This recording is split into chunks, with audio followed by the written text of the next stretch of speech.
මගේ ආදරණීය යාළුවෝ හැමෝම හොඳින් නැති කියලා මම හිතනවා. මේ ව්ලොග් එක පරණ එකක්.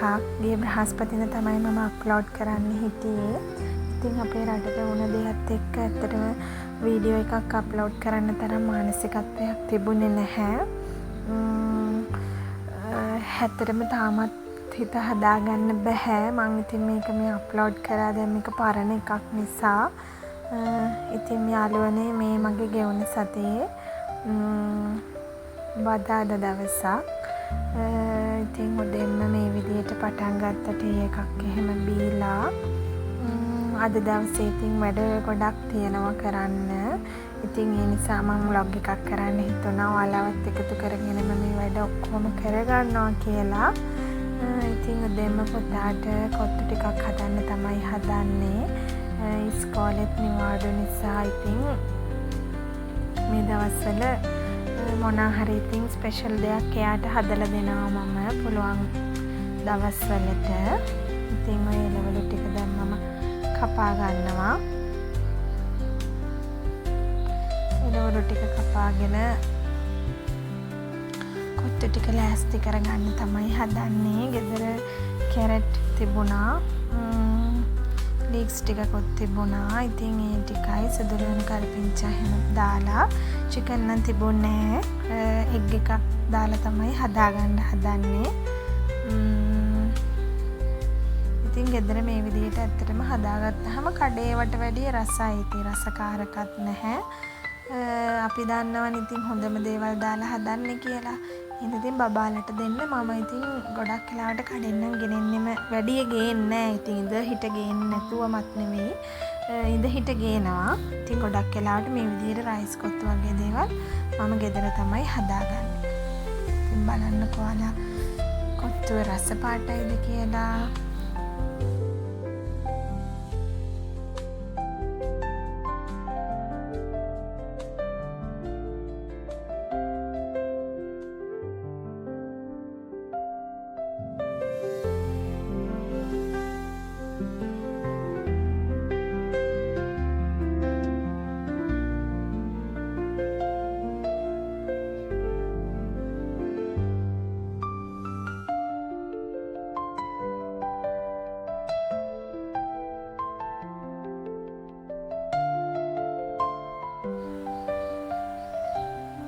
ඉතින් දැන් පුතාගේ දේ කෑම එකක් දුන්නා යාට කන්න.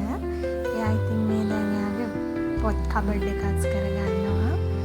නිවාඩු කාලේ ඉතින් මේ වගේ පුංචි දේවල් ටිකකුත් ඉතින් යාට කියලා කරගන්නවා. හරි අමාරුයි ඉතින් මේ වගේ දෙයකට එකතු කරගන්න. ඒ වුණාට ඉතින් ඔය ටිකක් ඉතින් පොඩ්ඩක් මාත් පොඩි මේකට එකතු වුණාම එයා ඒක කරගෙන යනවා. ඉතින් ඔය විදිහට තමයි යායාගේ පොත් කබඩ් එකක් කරගත්තේ. මම කිව්වනේ යාළුවනේ අද මට වැඩ ගොඩක් තියෙන දවසක් කියලා. අද අපේ හස්බන්ඩ්ගේ මහගෙදර හවස පූජාවක් තියෙනවා. පූජාවක් කියන්නේ ඔයාලගේ කටින පින්කම් වගේ අපිත් අවුරුද්දකට සැරයක් පල්ලියෙන් ගෙදරක තියෙනවා පූජාවක්. ඒක තියෙන්නේ අද අපේ හස්බන්ඩ්ගේ මහගෙදර. ඉතින් එතකොට යම්කිසි පිරිසක් එකතු වෙනවා මේ පූජාවට. ඉතින් එතකොට සංග්‍රහ කටයුතු එහෙම කරන්න ඕනේ. ඉතින් මම ඉතින් ගෙදරින් කේක් ටික හදාගෙන යන්න තමයි හදන්නේ. කේක් කිලෝ 2ක් දාගන්න ඕනේ. ඉතින් මම මේ විදිහට කේක් කිලෝ 2 ලෑස්ති කරගන්න තමයි හදන්නේ. ඉතින් ওই විදිහට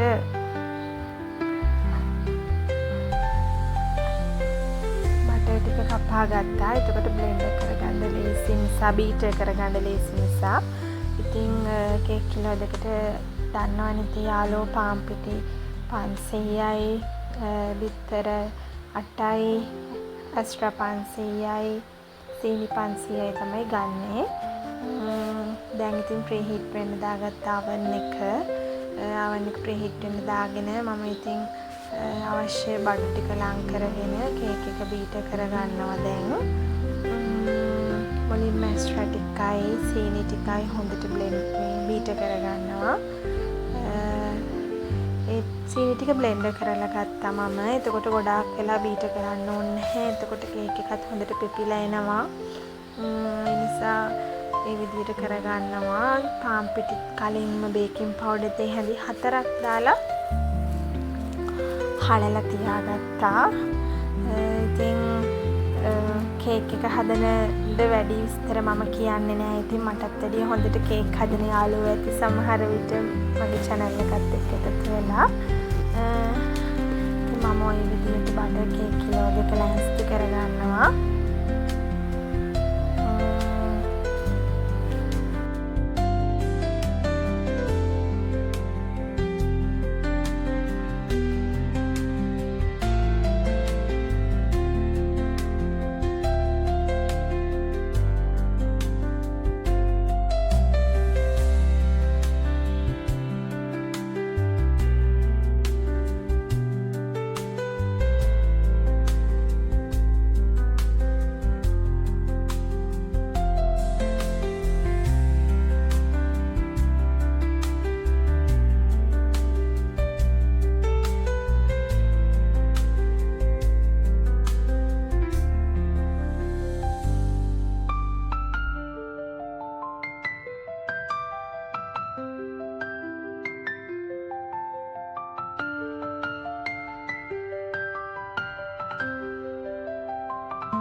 දැන් මම ඉතින් කේක් බැටර් එක දාගත්ත ට්‍රේ එකට දෙසරකට තමයි හදාගන්නේ.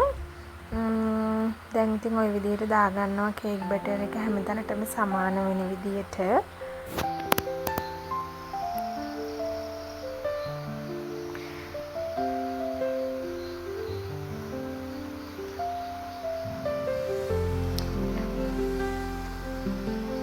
දැන් ඉතින් මම කේක් එක බේක් වෙනවා oven එකේ. පස්සට තිබුණා කේක් එක හොඳට උසත් තිබුණා. ඉතින් කට්ටිය රසයි කියලා කෑවා. කේක් එක ලස්සනට අසට දෙකටම තිබුණා.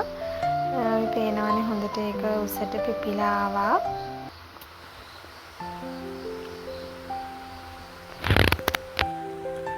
ඉතින් හලුවනේ කේක් ටිකත් හදාගෙන අම්මලා ගෙදර ආවා දවල්. අද වැඩ ගොඩක් මෙහෙ තියෙනවා. ඉතින් ඒ දේවල් දැන් අපි මේ ලෑස්ති කරගත්තා. පූජාව තියෙන තැන එහෙම හදාගත්තා. ඉතින් අංක බලන්න අපි මොනවද කෑම හැදුවේ කියලා බලන්න කට්ටියට දෙන්න. පැටිස් හැදුවා, කේක්, සෑන්ඩ්විච්, කට්ලට් ඒවා හැදුවා. ඉතින් මේ හැම එකෙම අපේ පුතා රස බලනවා.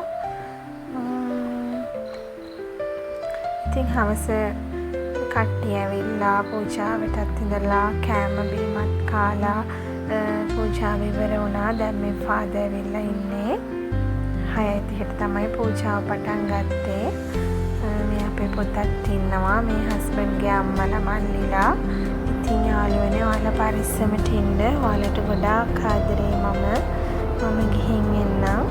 ඔයාලා හැමෝටම ජේසුස් පිහිටයි. ආදරේ.